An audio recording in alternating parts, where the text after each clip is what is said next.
Berapa orang bang? Oh, bang Nahak Sendiri kan? sendiri 5 orang. 5 orang. Woi.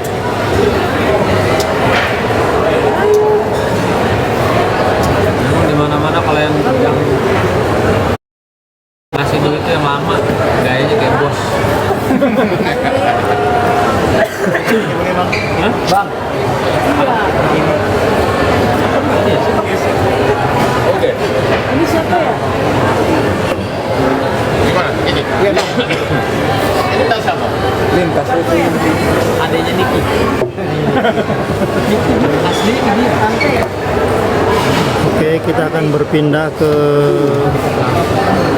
YouTube agar gambar bisa lebih jelas. Oh, wajib dong. Warga negara yang baik itu dipanggil. Hari ini saya sudah berkomunikasi dengan klien saya, Dr. Oki. Klien kami menyatakan siap besok untuk hadir memberikan keterangan sebenar-benarnya ya, sesuai dengan fakta kejadian. Karena memang dari awal kami selaku tim kuasa hukum juga sudah menginterview, mewawancara apa sih dok kejadiannya seperti apa. Lalu kami juga pastikan bahwa besok ya, apa yang disampaikan oleh Dr. Oki klien kami adalah suatu fakta dengan kejujuran yang bisa dipertanggungjawabkan. Karena apa? Kami tidak melakukan atau tidak memberikan briefing apapun kepada klien kami. Karena saya pribadi, saya juga kepingin, saya minta supaya apa kejadiannya, itulah yang disampaikan besok di hadapan muka persidangan. Bang, besok kehadiran Dr. Oki itu sebagai apa statusnya, saksi kah atau Sebagai saksi pasti. Sebagai saksi. saksi dari pihak kejaksaan atau dari Saksi yang berkaitan dengan kasusnya Nikita Mirzani ini, ya, karena kan kemarin dari kesaksiannya DRG dan sudah disampaikan sama pengacaranya siapa namanya? Si Anus. Ya, si Pak Anus itu katanya Dr. Oki awalnya. Dr. Oki lah yang sindikat ini, yang merancang ini semua. Tapi si Anus itu pengacara. Saya nggak tahu juga. Saya belum pernah lihat kartu advokatnya soalnya. Jadi besok ya kita sama-sama akan dengarkan keterangan dari klien kami bahwa siapa yang sebenarnya yang dari awal yang menghubungi pihaknya Dr. Oki klien kami maupun akhirnya menghubungi dengan alasan apapun itu menghubungi Mail dan Nikita. Ya, besok saya harapkan seluruh keterangan dari klien kami yang dimana sekali lagi saya sampaikan itu adalah apa yang terjadi, apa yang dialami dan berdasarkan faktanya, agar supaya majelis hakim ya betul-betul teliti dan di hadapan persidangan yang terbuka ini kita sama-sama bisa mendengarkan bahwa siapa yang terlebih dahulu meminta ya nomor kontak dari Nikita Mirzani dan siapa yang aktif dalam menghubungi Nikita Mirzani melalui Mail ke, melalui Dr. Oki ke, siapa yang aktif, siapa yang minta duluan, lalu siapa yang aktif. Karena perlu digarisbawahi ya, yang katanya diduga memeras dari awal digembor-gemborkan memeras, orang nggak ada. Kalau orang mau meras itu yang hubungin korbannya. Orang kalau namanya kasus pemerasan tidak akan ada negosiasi, Perlu pengancaman. ya. Yang ada pengancaman, gua minta 5, lu harus kasih 5. Enggak, awas lu. Nggak ada negosiasi. Ya, jadi besok saya pastikan, saya yakini bahwa Dr. Oki klien saya akan menyatakan asal mulanya seperti apa peristiwa ini terjadi. Siapa yang berperan aktif mencari atau menghubungi pihak klien kami dan akhirnya sampai ke Nikita Mirzani dan Mail, ya. Siapa yang aktif besok akan terjawab. Tapi bukan Dr. Oki kaget nggak sih harusnya dikasih surat untuk menjadi saksi oleh? Nggak kaget kan, memang di pihak kepolisian juga dia sudah jadi saksi. Oh udah. Udah jadi saksi. bukan ujuk-ujuk. Kan memang udah disebut terus tuh sama si siapa pengacaranya. Dari awal kan dia selalu sebut tuh. Pengacaranya DRG siapa namanya? Saya lupa mulu. Ya. Si Anus ya siapa? Si Anus. Ya pokoknya bapak itulah. Dia selalu bilang ini harus ada tersangka. Dokter Oki harus ditahan. Ya. Dokter Oki adalah sindikat. Yang dimana saya pertanyakan, Anda seorang pengacara, harusnya Anda sebelum menyampaikan ke media, ke publik, Anda memiliki alat bukti apa? Apakah klien kami pernah menjadi terpidana terkait dengan kasus yang sindikat? Karena ingat, sindikat itu konotasinya, predikatnya adalah tidak baik. Ya, contoh, sindikat perdagangan anak, sindikat perdagangan senjata, sindikat perdagangan narkoba, sindikat perdagangan wanita, itu kan selalu berkaitan dengan yang namanya sindikat tuh hal-hal yang tidak baik, negatif dan sangat mencemarkan nama baik. Maka kami minta nih, ya, kami memang saat ini belum melakukan upaya hukum, tapi kami minta karena Anda yang selalu bicara di media, maka Anda tunjukkan juga dong di media. Pak Sunan, ini loh buktinya klien Anda Dr. Oki itu pernah terpidana kasus sindikat apalah gitu ya, tunjukin. Karena kalau dia nggak bisa tunjukin, artinya selama ini yang dia sampaikan ke publik di hadapan media itu bertendensi fitnah.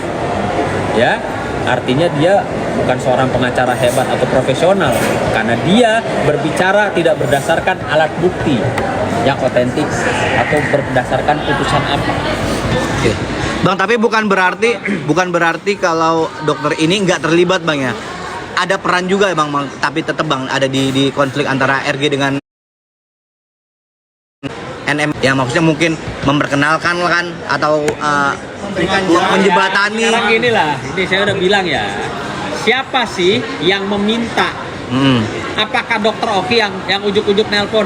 DRG, lo mendingan telepon Nikita deh, atau DRG yang menghubungi Dokter Oki klien kami. Besok kita dengarkan keterangannya. Gitu loh, ya. Biar kita nih tahu semua lah yang sebenarnya seperti apa, awalnya seperti apa. Maka saya rasa klien kami keterangannya itu juga sangat dapat mempengaruhi nanti keputusan majelis hakim. Karena dia akan menyampaikan apakah dia yang menawarkan ya kepada DRG, lu ada masalah ya sama Nikita, lu mau nggak gue damein, lu mau nggak gue temuin, lu mau nggak gue kasih nomor teleponnya, atau DRG yang menghubungi klien saya meminta untuk bisa berkomunikasi dengan Nikita. Nah, itu beda ya, dibedakan ya. Klien saya yang aktif, gue lihat lu lagi ada masalah ya sama Niki, mau nggak gue jembatanin, mau nggak gue temuin, mau nggak gue damein, seperti itu kah? Atau berbeda gitu. Karena hukum itu betul-betul kita harus lihat benang merahnya, siapa yang berperan aktif, siapa yang pasif, siapa yang menjadi korban, siapa yang menjadi pelaku gitu. Bang, soal percakapan viralnya Dr. Oki sama Reza Gladys itu gimana, Bang?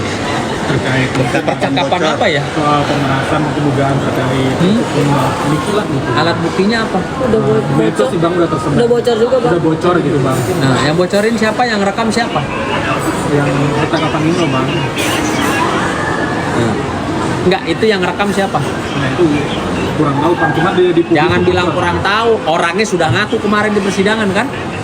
Cuma itu yang ngerekam kalau tidak salah suaminya. Suaminya merekam. Pertanyaan saya nih buat suaminya DRG, apakah saudara sudah minta izin kepada siapapun yang Anda rekam? Apakah Anda sudah mendapat persetujuan dari orang yang direkam? Atau bagaimana? Atau tidak? Ya, misalnya saya sama Bang Nahak, kita ngomong, Bang, ini pembicaraan kita, saya rekam ya, abang berkenan nggak? Misalnya, kalau beliau berkenan, ya sudah. Tapi itu pun juga bukan artinya untuk disebarluaskan. Tapi kalau beliau tidak tahu bahwa dirinya direkam pembicaraannya sama saya, kalau beliau nggak terima, beliau bisa laporkan saya. Gitu. Dan Suaminya DRG udah nggak bisa lagi menghindar karena itu keterangan sudah disampaikan di persidangan kemarin bahwa dia mengakui dia merekam. Ya, pertanyaan saya, satu, izin nggak sama orang yang direkam? Kedua, pertanyaan saya lagi, dia mewakili apa ya? Institusi, Polri, KPK, Kejaksaan, atau institusi mana yang bisa merekam orang? Katakan dia kalau nggak direkam nggak ada alat bukti, betul. Tapi kenapa alat bukti bisa tersebar luas? Kan yang punya rekaman, yang rekam cuma Anda. Benar apa tidak? Yang punya rekaman siapa? Emang klien saya punya rekamannya? Atau Niki punya rekamannya? Kan pertanyaannya begitu. Kenapa bisa beredar? Siapa yang mengedarkan? Artinya yang membuat, memproduksi, dan menyebarluaskan tanpa hak, tanpa izin dapat dikenakan pasal. Ya, ada undang-undang. Berarti ada wacana juga terkait pengakuan itu untuk buat sebuah laporan. Saya nggak perlu sampaikan wacananya bagaimana gimana. Tapi nomor satu, karena ini sudah menjadi perhatian publik, biar publik dan para penegak hukum, orang-orang pinter, profesor dan lain sebagainya, ahli pidana, ahli hukum akan menganalisa kasus ini. Ini sebenarnya gimana sih? Kasusnya ini kasus apa sih sebenarnya? Cukup ya. Kalau Bang Nahak gimana Bang? Apanya? Ya artinya terkait Dokter Oki besok itu akan seperti apa Bang? Soalnya kan dari keterangan Dokter Reza saat memberikan kesaksian kan terdengar jelas banget Bang kalau dia ada gitu dalam kronologi awal gitu Dokter Samira dan Dokter Oki gitu. Jadi saya mau sampaikan, sudah berulang kali saya sampaikan bahwa kenapa Dokter Oki tidak bisa dipidana? Kenapa Dokter Oki tidak bisa masuk dalam pasal 55? Karena dia bukan yang merancang kejahatan. Yang kedua, dia tidak pernah menerima apapun dari uang 4 miliar tersebut. Apakah itu hadiah, hibah, atau ucapan terima kasih? Nggak ada sama sekali. Lalu apa yang mau dipidanakan si Dokter Oki? Jadi yang si Anus yang teriak-teriak itu sebenarnya saya mau tanya dia juga, ini pengacara atau bukan sih? Ngomong tanpa dasar, ya kan? Kalau dia seorang pengacara, dia tunjukkan buktinya di publik. Ini loh, si Dokter Oki itu melakukan kejahatan, dia ini kriminal, dia ini apa namanya tadi, sindikat, tunjukin dong buktinya. Kalau lo itu adalah seorang pengacara, jangan nanyakan kita sebagai pengacara, kami ini pengacara senior, lo mau tunjukin KTA, basmu kita tunjukin, makanya ketemu aja, jangan ngomong aja nggak jelas gitu loh. Galaknya kalau di hadapan teman-teman media galak, ya kan? Siapa Sunan? Kemarin gua tungguin, ya gua ajak debat, kenapa nggak mau? Kita debat secara profesional. Dan saya hanya menanyakan berkaitan dengan kasus klien saya, ya berkaitan dengan kasus yang Anda tangani. Jangan ngomong nanti di pengadilan. Kalau di pengadilan saya debatnya nggak sama dia dong, sama jaksa. Dan kalau dia bilang bikin malu itu kalau pengacara berdebat. Loh, Anda selama ini nggak pernah nonton itu para senior kita? Bukan, memang dia tidak pernah debat. Oh, emang pengacara baru. Iya, nggak pernah debat, makanya nggak ngerti debat. Kalau di pengadilan bukan debat sama pengacaranya korban. Korban itu pengacaranya jaksa. Makanya saya pertanyakan dia legalitas sebagai pengacara. Jangan tanyakan saya, tanyakan diri Anda. Ya Pak Anus ya. Kalau mau ketemu, boleh. Mau debat di mana siap. Karena apa?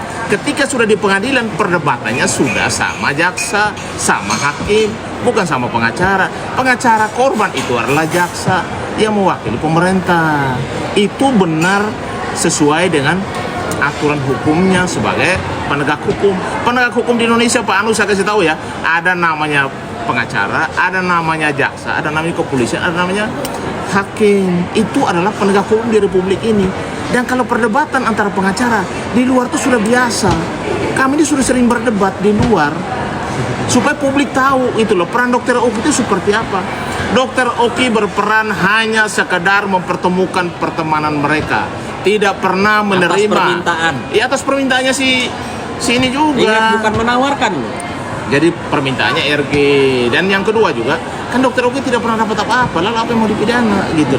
Berarti membantah semua terkait pengakuan Dokter Reza Gladys kalau dokter seperti itu. Itu sebenarnya keterangan RG itu juga itu banyak bohongnya gitu loh. Jadi menurut kami kalau saksi mau ngomong apa terserah lah, ya kan? Kalau pengacara bela kliennya silakan aja, tapi jangan mempertanyakan legalitas kita. Oh, Pak Sunan itu pengacara bukan? Pak Anus, Pak Sunan itu pengacara senior, pengacara nasional. Makanya dia tidak pernah berdebat di publik. Maka dia bingung. Apa takut? Atau bingung? Kalau gentleman ketemu kita dong berdebat di publik. Kalau di pengadilan bukan sama dia. Nggak gini, dia kan berani galaknya kalau di hadapan teman-teman media. Makanya kemarin saya bilang, yuk kita di hadapan media, kita bicara, berdebat, dan beretika di hadapan teman-teman media. Karena saya lihat dia hanya berani galaknya berkoar-koar tuh di depan.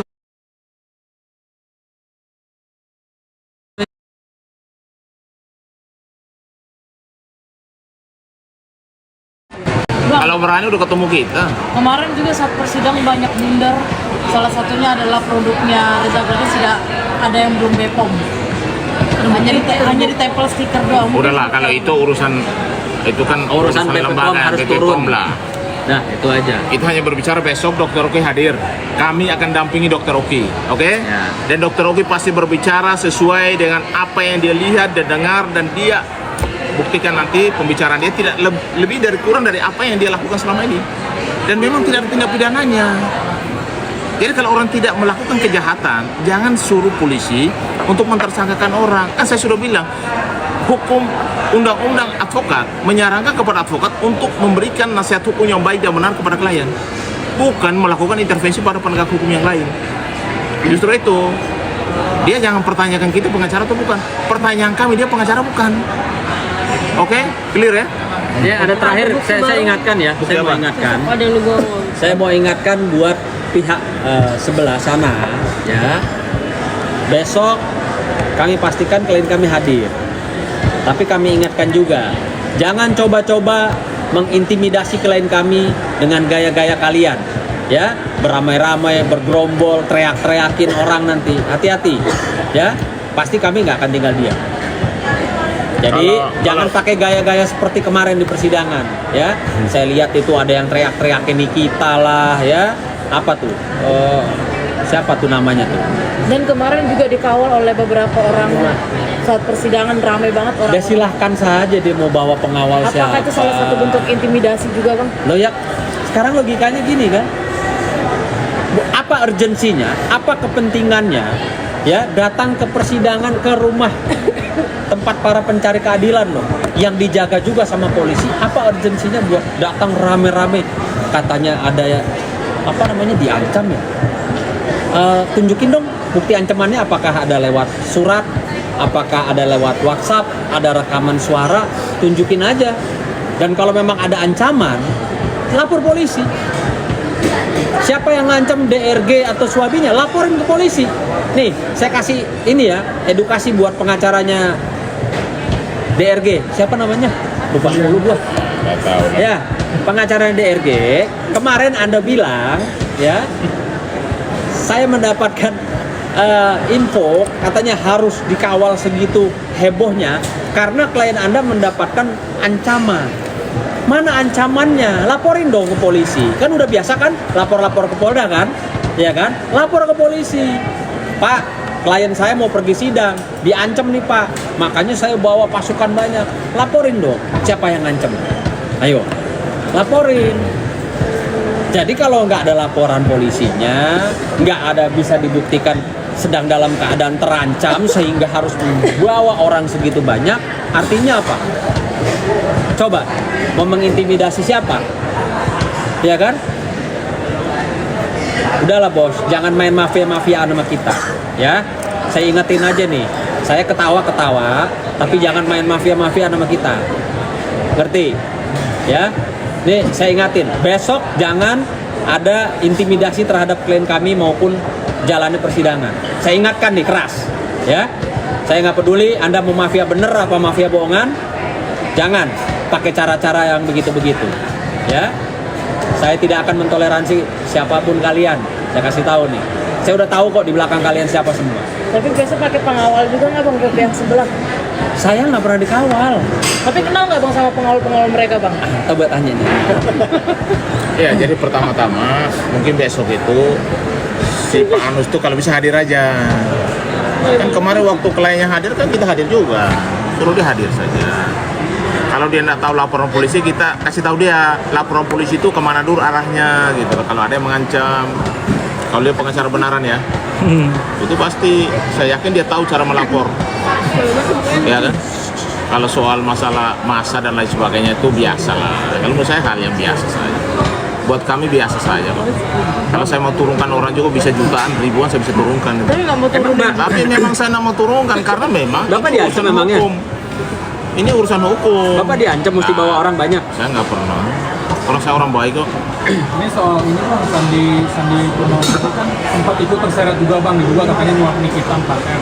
Tapi dari pihak Sandi sendiri di medsos menyampaikan membantah itu semua bang. Tidak bisa dibilang tidak menyuap Nikita. Makanya orang tuh jangan cuma ngomong-ngomong doang. Kalau bicara tuh harus ada bukti. Nah itu aja pesan. Ya. Jadi Pokoknya intinya begini, besok kalau bisa si Pak Anus hadir. Karena kemarin waktu RG datang kan dia datang. Iya. Sekarang kan Pak Oki datang. Besok sebagai saksi, dia harus hadir dong. Kalau Jentel datang aja. Ya. Kita tunggu aja tuh. Biar sama-sama saya besok bawa bas saya, KTA saya. Karena dia pertanyakan legalitas kita. Kalau bisa dia datang besok bawa juga KTA-nya sama basnya. Supaya sama-sama tahu bahwa ini sama-sama pengacara nih, biar nggak usah saling pertanyakan legalitas. Ya. Tuh, benar itu kan? Bang, berarti Abang Sunan cukup kecewa juga Bang ya saat ada potongan video disebut Sunan. Sunan itu advokat. Itu seberapa kecewa nih Abang? Saya nggak kecewa. Saya nggak kecewa. Justru itu menandakan kualitas dan level dia. Artinya dia baru dalam dunia peradvokatan. Ya, makanya saya klarifikasi. Saya ini Ketua Umum Himpunan Advokat Muda Indonesia. Ini pengacara Dr. Oki. Saya ini adalah Wakil Sekjen DPP Kongres Advokat Indonesia yang kemarin dilantik oleh Pak Menteri Hukum dan HAM. Ya, artinya biar tahu. Kalau dia nggak tahu, ya saya kasih tahu. Berarti bukan abu-abu ya? Bukan abu-abu kayak baju saya. Ada Kaniki nih. Kaniki. Hah? Bukan ya? Kayaknya kayak gini. Bukan ya? Sekali lagi bang. Sedikit. Suman, sekali lagi bang Suman. Itu wawancara Nikita dulu. Bang Suman. Ini dulu bang. Bang, terakhir Bang, ada pesan apa untuk Iya nggak boleh kamu. biasa? Pesan apa? Saya udah pesan tadi. Ya, jangan coba-coba intimidasi klien saya, udah itu aja. Karena saya nggak akan peduli lo mau di belakangnya siapa juga. Bang, lagi, Bang. Jangan intimidasi klien saya besok ya. Dr. Oki nggak bersalah berarti Bang ya? Bawa siapa tuh ya istilahnya boti-boti yang banyak bacot. Jangan coba-coba. Bang, satu lagi Bang. Abang kan bilang tadi Dr. Oki sudah diperiksa sebagai saksi pada saat pemeriksaan Polda.